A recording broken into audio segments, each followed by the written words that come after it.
Are you going to evolve or are you going to dissolve? Like, that's your option. I think that we all underestimate the value of influence. A lot of people put out content and then they never go back and look at it. Facebook and Instagram, they might have the same daddy, Mr. Zuckerberg, but they are two completely different types of platforms. Welcome back to another episode of the Real Estate Video Blueprint podcast. I am excited to be live and in person with my friend Sue Pinky Benson from Naples, Florida. What's going on? What is going on? I'm in Houston. I'm so excited. So this is the first of a few live episodes, and obviously, like, as you know, and you do too, like, I travel around for real estate. And so it's fun shooting live just because, like, it's off the cuff and, anything can happen. Anything can Anything. So yeah. All right. Anyways, you shoot a ton of videos, so I'm excited to dig in with you. You've been doing it for a while. Long while. Funny story of how we met is I started following you because you were named to BombBomb's influential video influencers list. Yes. How many ever years back? So I just started long time back. Well, randomly following you because of that. And like, I think Christoph was on that list and Jesse Peters and a lot of other people, like a lot of our friends. And so I started following you. And then I have family in Naples, Florida. And so you were in Naples, Florida. So I just like hit you up and we walked on the beach and did a Facebook Live and the rest is history. I know, we did that right on the pier. And the thing is that now that's very common. Like, you see people sitting around, but at the time frame when we were doing, which was like, 2018? Yeah. Somewhere around there. Yeah. Like, it wasn't something that people were just doing. So we were up and coming. Cutting edge. So for those that don't know you and don't have a fun story of how they randomly met you awkwardly on the beach, how did you get into real estate? How did I get into real estate? Oh my gosh, like, that's a question I don't usually get. Well, I was in broadcast journalism and I had my second child and I realized I wanted to be a stay-at-home mom for a little while. And so I did that. And then my close friend, my sorority sister and / roommate from college, her husband and father were running a RE/MAX in town. Okay. And they needed somebody to answer the phones. And this was in the Tampa area, right? Right. We're north of Tampa at that point. Very rural, smaller area of Tampa. And they just needed somebody to answer the phones. And so I was like, I could do that and, still have babies and all that good stuff. Yeah. So that's what I did. And of course, then it became you should get your license. Yeah. Because everybody gets their license. Yeah. And so the rest is history. Yeah. Well, and so coming from the broadcast world and coming from like a TV world, right? Mm-hmm. And then coming into real estate, when you got your license and started doing it, like, were you marketing properties then? Were you doing things like, how has that changed over the years? Because like, again, like very early on being a BombBomb influencer, like those were like the OGs of real estate video, right? Like the people that were doing it before it was a thing. Right. Right. And then, obviously now everyone's kind of doing it. Right? Yes. There's still so many people that aren't. So that's why we do this podcast. I know. But, like, so what was like the beginning of real estate for you as far as like marketing and things like that? Well, interestingly enough, I've always been pink. So my girlfriend and I teamed up and I was pink and she was green. And we were the SOS team. Sue or Shauna, we're here to help you. Right? And marketing back then, there wasn't video. Yeah. Like we had like Blackberries had not even come into existence yet. Right? Like, so we were marketing old school. Yeah. The magazines. I remember we made bookmarks. Like, ooh, bookmark. Let's do those. People keep those around. And then I did a magazine and I was like, okay, well, can we be on the cover with the house? And they were like, well, nobody's ever done that. Usually we just put your little picture down in the corner and a little headshot. I'm like, well, I'm paying for it. Can I just be in it? And they're like, yeah, of course. So we went and we stood in front of the houses and took the pictures. And of course, the feedback was from the peers and other real estate agents. Who do they think they are? Are they selling the house or themselves? Yeah. Well, and I mean, that's like branding 101 now. Like, right. Those agents like are probably driving on the street looking at real estate signs, which I'm not a fan of. I've never put my photo on a sign. Like, it's always like logo and whatever. And, but some people do. And I like, do you have your face on the sign? I honestly can't tell you because Josh is in charge of it. And Naples has a lot of rules around. Oh, yeah. No, you've got like, So I in the past, no, I don't think I did. Well, and especially with the HOAs down there. Yeah. Like you've got the color, specific color, signs. size, verbiage. Yeah. Well, so but anyways, but that's like branding 101. Yeah. Now is like everyone has their photo and everything. So that's funny. When did you first start getting into video? That was probably around 12 years ago. Okay. So I had gone to a real estate conference, and it was just a small, like, kind of agent mastermind type thing. Never had been to one before. It was in Tampa. Katie Lance is there and Chris Smith. Had no clue who they were. Yeah. And also OGs of the social media marketing and technology and all that stuff. And I'm in this room, and I got goosebumps as I tell this story. And I'm sitting there, and they're talking about social media marketing. And this is in a world of Facebook and Twitter. There was no IG, no Instagram. I don't even think LinkedIn existed. YouTube was YouTube, but it wasn't like what it is. It isn't what it is now, right? And so they're talking about using social media marketing and doing video. Yeah. And I'm like, oh, pink light bulb goes off. I have this pink, this background in journalism. Now, when I learned to edit videos, when I learned to shoot videos, I don't know how many of these people might know what this is, but they were VHS tapes. Okay, so that was like old. I've heard it was. I know, right? I'm not kidding. Like, yeah. And it was very challenging. Like, you had to like put input points and out. I mean, digital editing is a whole lot easier than what that was.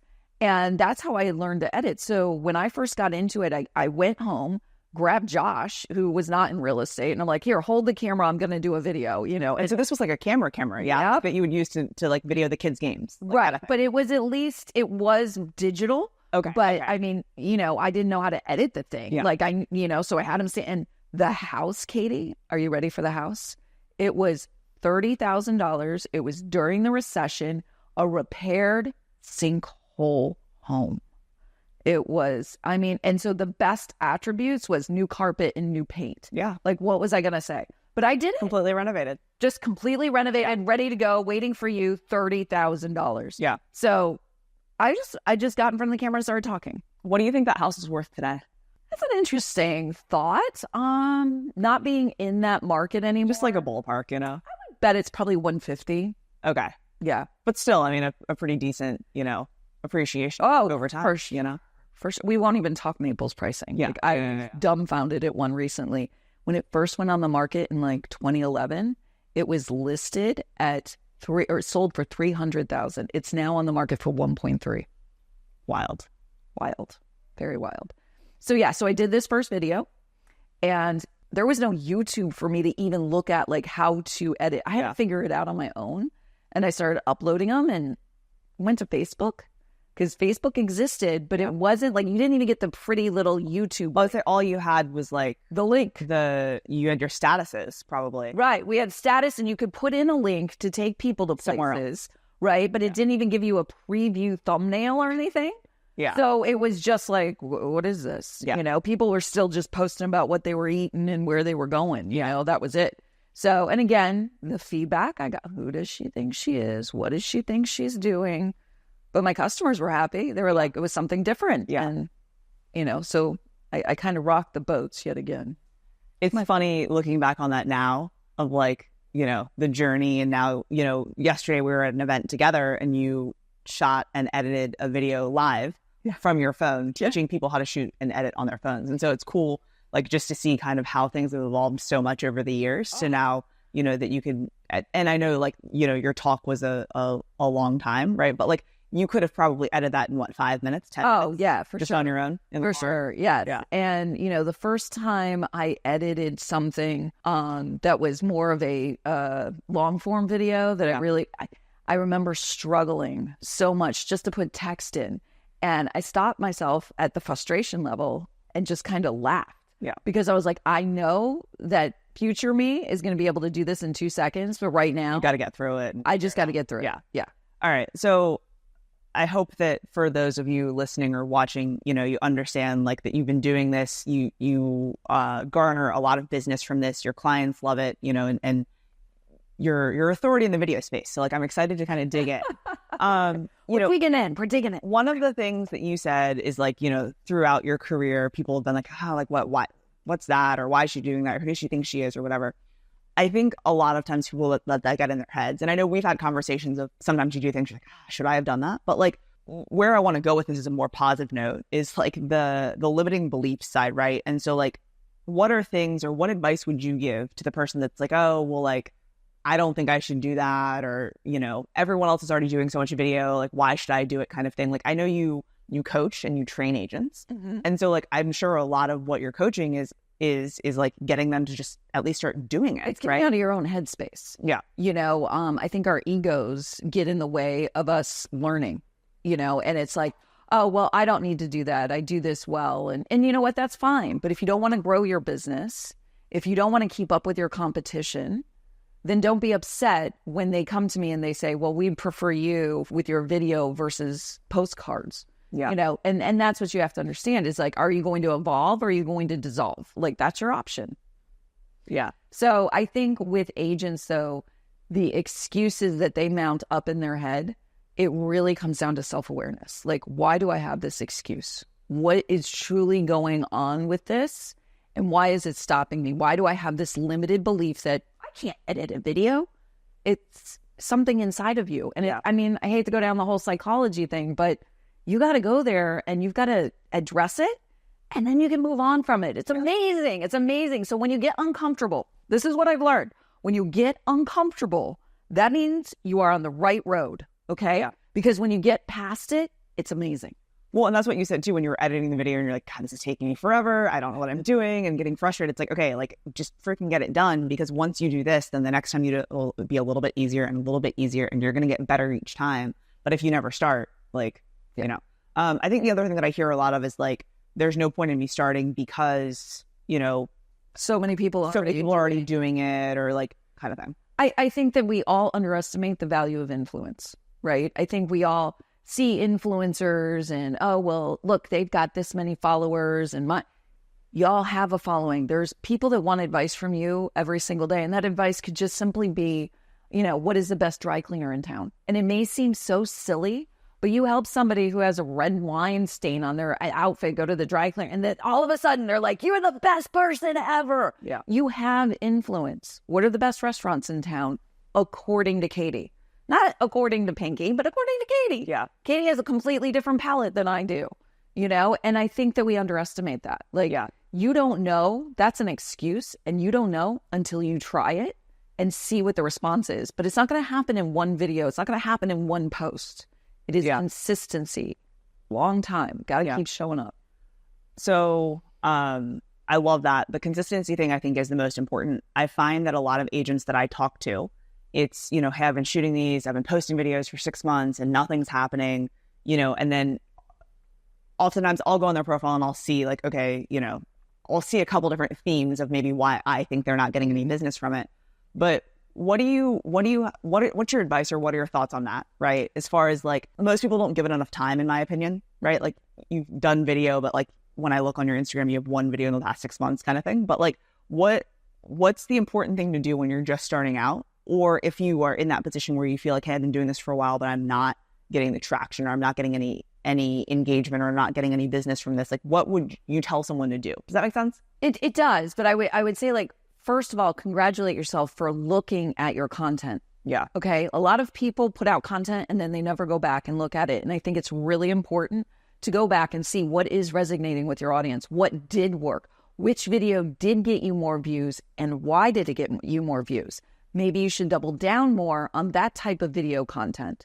You know, understanding your audience is super important. Yeah. I mean, Facebook and Instagram, they might have the same daddy, Mr. Zuckerberg, but they are two completely different types of platforms. For sure. And your content over on Instagram, I don't know how many times I've put up like a video on Facebook, and the older people over there are like, what's going on over here? What is this about? Why are you lip syncing and dancing? Like, it just doesn't resonate with that audience. Yeah. And so you have to understand your audience and what they expect of you. The other thing is, real estate agents really like to think that everybody needs to see a just listed, just sold, just doing an open house, which of course, you know, I'm going to say just nobody cares, because it just sucks. It just sucks. It does. It just sucks completely. And you have to say, okay, I know that I have to do some of that as social proof that I'm doing my job, but how could I make it better? How could I make it more interesting?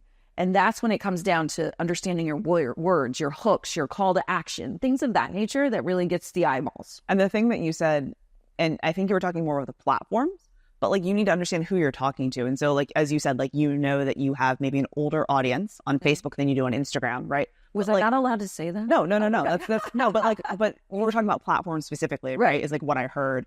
But also it's like, who is your target audience? Who are you looking for? And like in your market, right, you have some people that are looking for primary residence. You have some where it's investment property, somewhere it's a second home. Like there's lots of different things. Yeah. And so like 4 different properties or 4 different things, like you have target audiences, and then you know, like, this is an Instagram post, this is a Facebook post kind of thing. So I think there's so many nuances to that of like who your audience is. It is. So that's normally what I see is like when I go onto someone's Instagram, when they're like, hey, can you like audit my page or take a look at it for me? What do you think? It's like, normally you go on, it's just such a hodgepodge of information that I'm like, I don't really know who you're talking to or what you're trying to accomplish here. Right. You know, and like, I know when I'm looking at your posts, and even, you know, we're talking, this is obviously the real estate video blueprint podcast, but like even your still images and like your carousels, it's like you're very specific. If you're posting like, here's 10 photos of a property, like almost every photo has a reason why you posted that photo. Right. So, you know, I mean, and that's still goes back to real estate 101 as far as like when it comes to your MLS listing, right? We know this stuff already. Yeah. Like when we go to put up our photos in the MLS, are we telling the story of the property? Yeah. Hopefully, as an experienced agent, you're doing that. You're not just starting with the bathroom and being like, okay, and there's me in the mirror, right? Like, I mean, we're also, don't be in the mirror. Please don't be in the mirror. You know, but that's the thing, is it's like you do know it. It's just a different forum. So you've got to take that mindset of the story I'm telling with the MLS photos. How would I tell that if I was going over to Instagram, if I was going over to Facebook? How could I create that as a video that might engage my audience? You know, one of my big things that I like to teach my tutorials is the eye content needs to go. What I mean by that is that if you're starting a post where you're saying, I just did this, I'm so excited, I can't believe I got this award, the eye content, go back and change it around to make it about them, your audience. So, you know, do you feel like this is the best option for you? Do you feel like this home could be the one for you? Are you looking for... like make it about them. Come from a place of, I want to give them value. So what would be valuable to them by reading this post? Well, and I know one of the things that you do, I'm sure you still do this, like you'll have like a longer form property tour, and then you'll have something where, hey, do you want more information? And then you get their email, and then you're sending them that via email kind of thing. You're still... You do that? Yeah. And so like... Still doing that. Yeah. Well, no, I mean, I just figured, obviously we evolved and things like that, but I remember you'd posted something about like a potential like investment property. And so I was like, oh, like I'd buy an investment property in Florida. So like I got the email or whatever, right? And so what I liked about the emails that you send that are sales emails, right, is that like it has that same tone, right? Like if you're looking for A, B, C, D, this is why this property would be a good fit for you kind of thing. Not like I. So I love the shift. I think the emails are really important. Like, I mean, I really understanding subject lines, like the book, Exactly What to Say for Real Estate Agents by Phil M. Jones. Yeah. Absolutely love the verbiage in there. It's very translatable over into your subject lines and understanding that. I recently listened to a podcast. I can't remember which one, but it was talking about the words that we use and saying things like, this is for the person who wants to be in downtown. This is for the person who wants to be on the waterfront in Naples. Using that "this is for" phrase captures the attention of the people that are like, oh, she's talking to me. Yeah, that's me. Well, and I think that a lot of times people get concerned about being that specific because they're like, oh, well, I want everyone to open it. And it's like, well, if you just open it and then you delete it, it doesn't really matter. Like, I want the people that with the high intent to be the ones that click, right? So if you're not pulling them out in some way, like they're just never going to. And so that's the same thing with video or email or whatever. So you've been building out your email list for years because like I know that I had opted in, years ago, right? So what advice would you give to someone today if they were looking to start doing that? Like how like I'm not just going to walk up to you today and be like, hey, what's your email? I want to send you my newsletter, right? Like how do you do that in a natural way? Are we talking with like social media platforms? Yeah, I mean, because for the most part, like people that are listening to this, right, like are building influence and are building, their whatever on social, right? And they're creating video content, they're creating content. But like, how then would you start to create content or ask for emails to where people are actually going to opt in and say, yeah, like I want more from you? Well, first of all, you have to make the content that they are like, oh, this is interesting and I want to come back for more. And that's not going to come from a just listed post. Like you can say that all day long. Give me your email, send you more information. But being more strategic about how you go about it. So it could be something as simple as, I recently did one where I said, hey, if you like this video and you see it, comment below and I'll send you a Starbucks cup of coffee. Well, for them to get the Starbucks, they got to give me their email, right? So that's pretty easy to get, especially if you're trying for the locals. If you're looking for real estate agents to add to your database, which you're like, why would I want that? Well, do you want referral partners in other areas? Yeah. Then you want to make sure that you're connecting with them and capturing their information as well. But I find that like stories, a lot of agents sleep on stories. They don't understand the purpose of them. And yet it is one of the biggest places for me to lead capture emails. Simply by providing, just they pop it in and you simply provide like with questions. Like right now I'm doing one where I'm like, hey, do you have a small business in Naples? Right? The next question will be like, hey, I'm thinking about doing this. Would you be interested? Yeah. Okay. What's your email? Yeah. Right. I'm going to showcase them in my feed. Yeah. So I need their information to know how to. So just keep it simple. Just like if you were at the party and you were asking somebody, you're not going to walk up and be like, hi, I'm Sue. What's your email? Yeah. Right. Like you've got to come from a place of giving and of value and then say, okay, what can I do to further the relationship? Well, and I think that's something that I've seen on your profile that you do a good job of like highlighting to consumers that you travel and you do these things and you're meeting other agents, right? And showing that not only can you get the emails and whatever, but it's like, hey, I'm doing this, and so if you're moving to Texas or if you're moving to whatever, like I've got an agent for you, kind of thing. So I love that because I think a lot of times, when people are trying to build an agent email list, like they're like, okay, how can I focus on agents? But it's like you can do both. Yeah. And still make it to where it really. One of my most popular posts that I do, whether it be Facebook or Instagram, is about once a year, I will put up my referral map. Yeah. And I don't tell them to go and plug the information in. I know that this takes a little bit more work, but I actually say, okay, give me your information and then I'll plug it in. Whether you have a BA or somebody else do it at that point, that's fine. But it's really easy to like give the link. And I'm just going to give you a little tip here. This is why I don't do it. You can give them the link and they could go over to Google and just plug their information in. Number one, then you're not really getting to know the person and getting a feel for them, right? And it's just a plug and play type situation. Number two, agents love to find out who else are you connected to in my area, right? Yeah. And that's not the purpose of this because we all know, even though we logically know this, that just because Katie is an amazing agent in Houston, she might not be the most perfect fit for my particular client right now. And I have to be respectful of that and say, okay, well, my client needs this, or maybe that's not Katie's type of client. Like we have to, so it's okay to have options. Well, and I think that, we know that because it's like you wouldn't work with every single person that calls you. So it's like the same thing for referral partners. So I like back to the email list, back to my original point. What's terrible is like you give an answer like, oh, we can go in 14 different directions from here. So back to the email list. I love the idea of doing different things where you're like giving small items of value, like, and hey, I'm gonna send this over to you via email. I think stories again I see way more engagement on stories. And I think it's because people know that if you reply to a story, it's going right into your DM. Intimate conversation. Yeah. It's a direct, we've all been on Facebook and watched the crap show that happens in the comment thread. And a lot of people might read it, but they don't want to be part of it. For sure. They love to have conversations. And from a consumer standpoint, like a consumer's not going to comment on your video and say, hey, this is really awesome. Like, I hope you make this for when I want to sell in 5 years. Like, they're just going to follow and whatever. And so, like, the DMs are a little bit more private. Like, obviously, then, they're not putting all of their information out there to the world.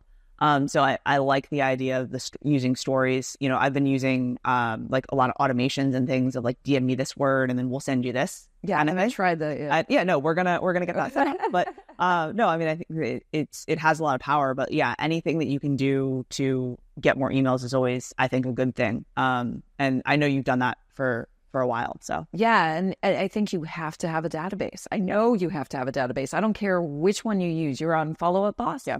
I have Boomtown. Yeah. Like there's KV Core. There's all kinds of options out there. Yeah. And to be an agent in 2024 and say, oh, I'm just too busy or it's too complicated, that's the end of the road for you. Because seriously, like, how are you going to keep up with this stuff? And when you lose out on the deal or you don't get tagged in the referral post or what, that's on you, my friend. Yeah. Like, if you're not staying present, how are they going to know?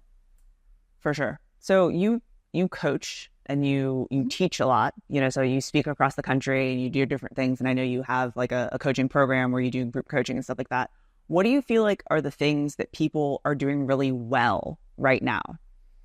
So like, I mean, you talk to a ton of agents, you see content. What are they doing really well right now? That's a rough question. Let me flip it. We can flip it and go negative. What do you? No, I mean, I'm used to the negative question. Like, what are they doing wrong? I think from a positive standpoint, they're trying to embrace the technology. They're trying to get out there. They're trying to figure it out. The negative side of that is that there's not enough classes out there to teach them, right? Like our boards are not putting together content classes, except for Houston, man. They really showed up yesterday. I got to say, I was really impressed. But the agents are coming from a good place. Like, you want to show up and be seen. That's important. But then we have to remember that when we show up and we are seen, how is our message coming across? Yeah. Like, especially with all the talk around the lawsuit right now, I think you need to make sure that you're reading, you're researching, and then you react. Yeah. Okay? Because we go in, read headlines just like all the consumers do, and we react. Read, research, react. You know, that's a big thing. And I think agents, you have the abilities now. Go out there, find classes, tell your board what you want these classes on technology, on how to set up a database, how to do videos. Because we go to a lot of these great classes and they're like, hey, go do Instagram. And you show up on the platform and you're like, I don't know. Yeah. Okay, you go to YouTube then. At least go on Google Instagram basics for agents. I'm sure something's out there. Yeah. I was inspired. So yesterday, you know, at the event we were at, Pinky, did this like basically tutorial of like from start to finish. Hey, I'm going to first tell you how to edit a video. And then she went through step-by-step, phone, share it on the screen, and went through. And what was cool, and it's something that like now that I speak some and do stuff like that, like I always look in the audience, like, are people taking notes? Are people engaged? Because it's like, a lot of times when you're up there, like you can't see what they're writing or what they're doing. And like, obviously you're telling everyone to get on their phones. So you're like, well, are they editing a video? And like most of the people at every single table were in there and they're looking at the other person's and they're cutting it down and doing things. But that was also cool. And then I saw people that were there posting those videos too. So it's cool to see live time things happening. And so that's something that like in our Facebook group now, I'm like, what are the things that I can teach? And so one of them is like, you know, like the silly hook property tour videos are like 6 to 10 seconds long, where it's like someone's falling off of the thing or a soccer ball's coming at the screen or whatever. People were like asking how to edit those. So I was like, okay, like I can go on the Facebook group live and like show you how to edit them kind of thing. Yeah. Because it's just like the training around it doesn't exist. And it's like, you know, we tell you to do it, but then the tactical, how do you do it doesn't exist. And it's challenging to stand in front of a room of like 150, 200 people of different background. Yeah. You know, some of them barely use their phone for email, don't even know their logins, right? And then you have other ones that are like, oh, this is so beneath me, right? So, you know, it's hard to do that in 90 minutes. But I really, like, I love it. And I hope that you saw that I love it. And I like to show them engaged. And you kicked the table. I just... Well, he was yawning. There's no yawning in my class. What's this about? So just know if you ever go to a class or, you know, participate, don't fall asleep or yawn because, you know, Pinky may jump on a table or it might get a little wild. So just be advised. Yes. No, but it was engaging and it taught me, you know, the thing of like, hey, like, how can we better show people how to do things tactically? Like we do podcasts like this. We talk about things all the time of like, hey, here are the things you should do or this and that. But like, actually opening up the phone, recording it and being like, then you click this, then you click that type thing. It's a step-by-step stuff, right? Like we sometimes assume that somebody's just going to innately understand it, right? Like, you know, a lot of the generation beneath me grew up with the phone in their hand and that's fine. But I will tell you, because I got a ton of agents that come to me, they're older and they're very intimidated by the technology and they don't want to ask their teenager or their you know, grandson how to edit a video. What advice would you give to someone, right, that like is in that generation that doesn't like didn't grow up with the technology? Because, you know, I think that there's a lot of people of all generations, but especially older generations that are embracing it or they're doing it or figuring it out. But like, what other than she's not going to plug her own coaching, other than signing up for coaching, my coaching. No, but like, what are other resources? What are other things that you think? You know, well, first of all, I think you got to get over it. Like if you got a grandson or you got somebody who knows how to do it and they're in your house, go and ask them. Just be like, I know you're going to think I'm a boomer, but please sit down with me and show me how to do this, right? You know, pay them $10, 20, 100, whatever it is, and have them walk you through it. You also have to say to yourself, I know I'm going to get frustrated. I need to breathe. I need to like work through this and know that I'm a smart individual. And just because I wasn't born with it, you weren't born with a driver's license, you weren't born with how to walk. You can do, you weren't born knowing how to put a house in the MLS either. And you figured that out. Hopefully. Debatable. Right. But I think that you have to give yourself some grace. Right. But knowing that you want to do it, what is stopping you? Right. It comes back to our original conversation of whatever that excuse is, it's not good enough. Because if you want it bad enough, you're going to do it and you're going to bust through that excuse no matter what and get to the other side. And YouTube is a wonderful resource. I mean, like I said, back in my day, they didn't have that, you know, but you can go in and like the app that I edited on yesterday is InShot. There are tons of tutorial videos on there. They can be really short videos if that's your attention span, or they can be really long ones that are like, okay, now we're going to press A and A does this and whatever your learning style is. But I think you have to give yourself grace and try. No, it's interesting because, you know, you hear so many different things from so many different people as to like, oh, well, this is why it won't work or this is why whatever. I don't think that we're in the conversation anymore of like, does video work? You know, I think we do still hear it sometimes, but I think that like, you know, let's see, we're in 2024, like 2 to 4 years ago, that was like, I don't think that works. So I don't think, I think it's I got to tell you a story.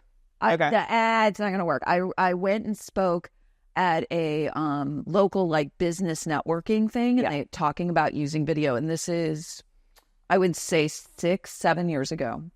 And I'm in this room and I do this great presentation and, you know, and it's all like local small businesses and whatever. And at the end, this host raised his hand and he's like, so what do you think the ROI is on doing social media and video?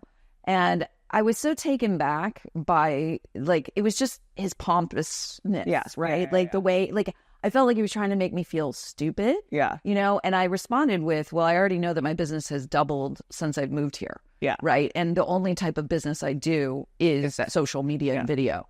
Now I can fast forward and I can say to you now that, you know, 9 years later, I'm still there. He left town. So I'm just saying that, like, I've proven myself. So the idea that whether it works or not, you know, that's the same thing I could say about a postcard. I hate mail.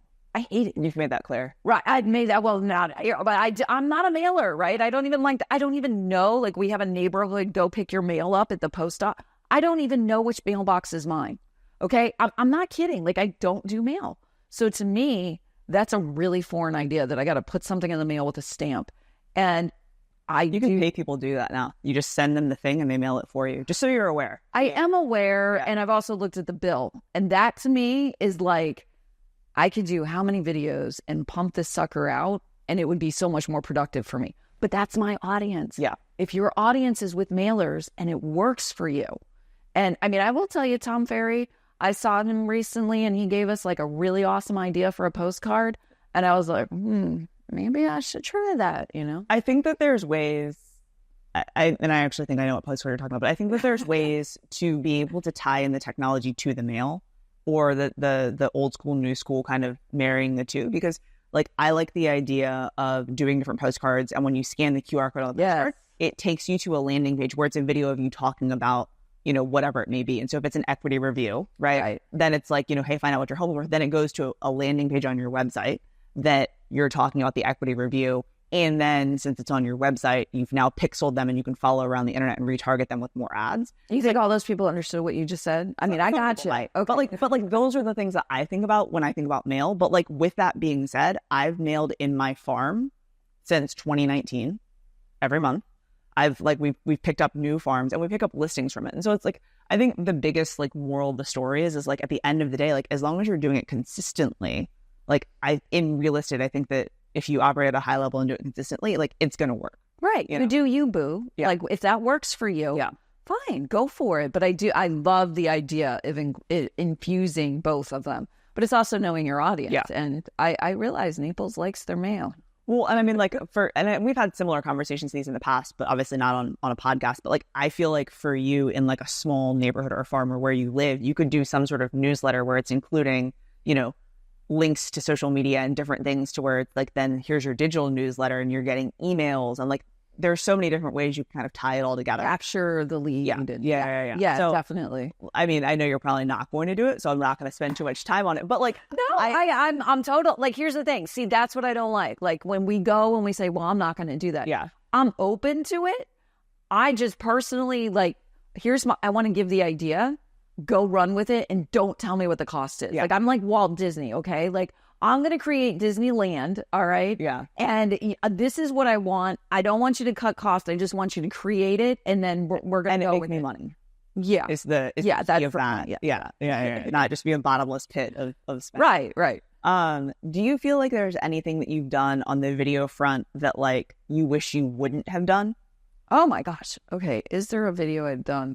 Or just like maybe not even a video, but like, have you tried a new series or have you tried, you know, thing something that you were like, just, yeah, that just wasn't, why did I do that kind of thing? Gosh, I can't say, because I think you learn from everything that you try, right? Yeah. I do remember back in my Facebook Live days, I actually got stuck in an airport in Dallas.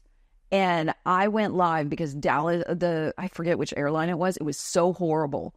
The experience that we were having, and I was going live. Probably American. And it was awful. And I realized after I did it that like I was coming from a negative space. Oh yeah. Right. Who's been stuck in an airport and you're sick. Right. And I went to my forum and said, okay, I'm going to try this. So from that standpoint, I really think that like, you know, I should have taken a step back and said, this isn't the best way for me to use my social media influence to put myself out. Probably just should have tweeted at American and told them that they were trash. I might have. You know, that too. You're like, I might have. Omni-channel. So one thing that I think people shy away from, but I think that you do a good job of is sharing your story and sharing, you know, your journey. Yeah, no, but just like things in your personal life and things that like you're going through and you know, people often refer to social media as a highlight reel, right? And like, oh, all people do is show off, you know, their fancy car and their this and their that. And like you have like this brand and you embrace like, you know, your family and all of these different things about you and your personal life and just things. And like, I think that obviously you don't share everything about your life. No. Like, you know, but you share enough for people to feel as if they know you, right? And you share things to make you more human. What advice would you give to an agent? Like, because I know some people don't share their kids, some people don't share this, they don't share that. Like, what advice would you give to empower people to feel comfortable in sharing whatever facet of life they feel comfortable in sharing? Does that make sense? Or how do you be more authentic? Still human. Okay, so I think the first thing that you have to understand is that authenticity does not mean that you have to share every skeleton in your closet to make you authentic. I got enough going on in my personal life. You do not need to know all about what's going on in my personal life, right? But sharing tiny little parts of you that are relatable, not just the win, but the loss. You know, I mean, and we can talk about loss for a second because part of my journey is that, you know, we lost our son 9 years ago and that's how I relocated from one town to another and started my business over again. I hesitated for a really long time about sharing that part of my story. Like I would say it here and there, and even now I say it here and there. But I, don't want to make people uncomfortable. Yeah. But that's on them. That's not really about me. And I'm dishonoring my son by not talking about Sawyer. But I think also the story is what people can relate to. Yeah. And we all have stories. I didn't want to come from a place of sympathy. You know, I didn't want people to feel bad for me or feel sorry for me because that's not why I was telling the story. And I think that just sharing that tiny little part of me, which is so extremely personal, is important. But again, do it at your comfort level. Yeah. And I will tell you, you know, we talk about family, right? Like my kids, they're now 18 and about to be 21, right? And they were rarely in, like as they went through their teenage years and like, you didn't see them. If you saw them, they were a blur. I didn't name names. I didn't say anything about them. And now that they're in their adulthood, they're starting to pop in. I'm like, you guys, you're in now. Like, you know, because you're full grown adults and what have you. So you have to respect other people's zones too. You know, I mean, my husband, he's stuck. That's it. He's got no choice. He's got no choice. The dances with the signs and the things. No, but I mean, I think that it's people's, like, even if you don't share the photos of your children or whatever it may be, like, I know people that put emojis on their kids' faces, or it's, you know, emoji baby or emoji kid or, you know, whatever. But I think, you know, people do need to share something about this. I mean, let's even break it down to like the most basic of things. Like, for me, like, if I wasn't Pink, I would love to have my brand be the old school TV loving real estate agent. And I would do all kinds of posts around old school TV, and I would relate it to real estate. Like, I can tell you all kinds of old school stars that were real estate agents, right? Like, I mean, Robin from Batman and Robin, he sold houses. Yes, he did. Right? Ellie from Beverly Hillbillies, for sure. Yesterday, the first time a toilet was ever seen on national TV was Leave It to Beaver. Like, you could relate. Here's the thing, though. That is very relatable to people. Yeah. And somebody sees you talking about Bewitched, and they're like, oh my gosh, I love that show. Yeah. And that's a relatable piece. And they suddenly feel like they know you, they like you, they trust you, just because you both like Bewitched or Gilligan's Island. It's all good. Like, find that small little piece you want to share. It could be pickleball and properties. And you could be just talking about pickleball, and everybody's going to think you're a wonderful person because you play pickleball. Yeah. Still never played, but... No, me neither. Yeah. Pinky does not do pickleball. That could be an entire series. All right. Is there anything that we didn't cover that, like, you think people should know about video and content that... Oh, we've covered a lot. We've covered a ton, I think. I just think that you can't knock it until you try it. It's the old saying, right? Like, get over your fear. Put yourself in front of the camera, especially my lady friends. I know that you're struggling with, I don't look like this, you know, because there's a lot of good-looking women out there on social media sporting themselves. So, you know, I just think that, like, put yourself out there. Stop worrying about the wrinkles. Stop worrying about whether you still have the extra 10 pounds from having a baby. If you show up with value and you show your expertise, like, that's going to be more impressive to them than whether or not you've got some extra wrinkles. I mean, let's just talk about Keith Morrison for a moment on Dateline. Hasn't stopped him from showing up on camera. He's freaking amazing. I'd follow that guy anywhere. He's got his storytelling down. Well, and also, like, you know, this was said a lot yesterday. You look how you look. You sound how you sound. And, like, when you show up to the appointment, like, people are going to see you. Yes, you know? So. Right. Like, you've been created. You're there. It's your voice. You're not like, oh, I can't talk because my voice is weird, right? Like, no, you're going to talk. So just put yourself out there. Get past your ego of, oh, I can't do it because I don't look right. Yeah. Awesome. Well, thank you so much for all of the info. Having me. This was so much fun. All right. Awesome.